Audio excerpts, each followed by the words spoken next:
வணக்கம், இது உங்கள் தினக்கதிர். மத்திய அரசின் பிரதமரின் விஸ்வகர்மா திட்டத்தை சனிக்கிழமை விமர்சித்த தமிழக முதல்வர் ஸ்டாலின், உயர்கல்விக்கு பதிலாக சாதி அடிப்படையிலான பரம்பரை தொழில்களை தொடர இளைஞர்களை ஊக்குவிப்பதாக குற்றம் சாட்டினார்.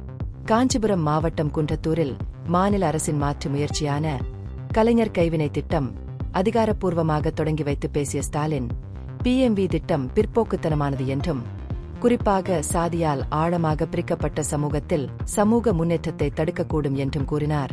தனது கவலைகளை எடுத்துரைத்த ஸ்டாலின், PMV திட்டத்திற்கான குறைந்தபட்ச தகுதி வயதை ஆகஸ்ட் 18 நிர்ணயிப்பதன் பின்னணியில் உள்ள நியாயத்தை கேள்வி எழுப்பினார்.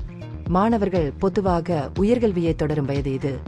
பாரம்பரிய சாதி அடிப்படையிலான தொழில்களில் கட்டாயப்படுத்தப்பட வேண்டிய வயது அல்ல என்று அவர் சுட்டிக்காட்டினார். எந்தவொரு பொறுப்புள்ள அரசாங்கத்தின் பங்கும் அனைவருக்கும், குறிப்பாக கல்வியை பாதியில் நிறுத்தியவர்களுக்கு, சாதியுடன் பிணைக்கப்பட்ட காலாவதியான வேலைகளில் இளைஞர்களை தள்ளக்கூடாது என்பதை அவர் வலியுறுத்தினார். 1950களிலேயே இதேபோன்ற திட்டங்களுக்கு தமிழகம் காட்டிய வரலாற்று எதிர்ப்பை ஸ்டாலின் நினைவு கூர்ந்தார். மேலும் PMV திட்டத்தின் 3 முக்கிய கூறுகளை திருத்துமாறு மத்திய அரசிடம் மாநிலம் கோரியதாகவும் கூறினார்.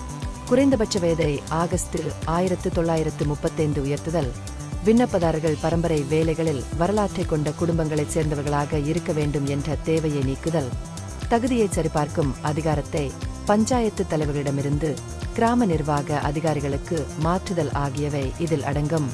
இருப்பினும் மத்திய அரசு இந்த கோரிக்கைகளை நிராகரித்தது. இதற்கு பதிலளிக்கும் விதமாக PMV திட்டத்தை செயல்படுத்த வேண்டாம் என்று முடிவு செய்து, அதற்கு பதிலாக அதன் சொந்த திட்டமான KKT அறிமுகப்படுத்தியது.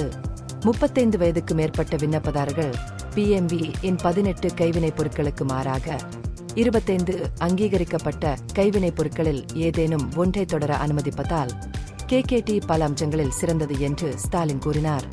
இந்த அணுகுமுறை அதிக நெகிழ்வுத்தன்மையையும் உள்ளடக்கிய தன்மையையும் வழங்குகிறது என்று அவர் கூறினார். இந்த நிகழ்வின் போது KKT இன் கீழ் 8951 பயனாளிகளுக்கு கடன் ஒப்புதல் உத்தரவுகளை விநியோகிக்கும் பணியை ஸ்டாலின் மொத்தம் 170 கோடி ரூபாயில் தொடங்கி வைத்தார். இந்த திட்டத்திற்கு இதுவரை 24,000க்கும் மேற்பட்டோர் விண்ணப்பித்துள்ளனர் என்று அவர் தெரிவித்தார். இது பொதுமக்களிடமிருந்து வலுவான வரவேற்பை குறிக்கிறது மற்றும் சாதி அடிப்படையிலான வரம்புகள் இல்லாமல் திறன் மேம்பாட்டிற்கான மாநிலத்தின் உறுதிப்பாட்டை வலுப்படுத்துகிறது. இந்த பகுப்பாய்வு நுண்ணறிவுள்ளதாக கண்டால், முக்கியமான அரசியல் முன்னேற்றங்கள் குறித்த கூடுதல் புதுப்பிப்புகளுக்கு லைக் செய்யவும், ஷேர் செய்யவும், சப்ஸ்கிரைப் செய்யும். இது உங்கள் தினக்கதிர். நன்றி.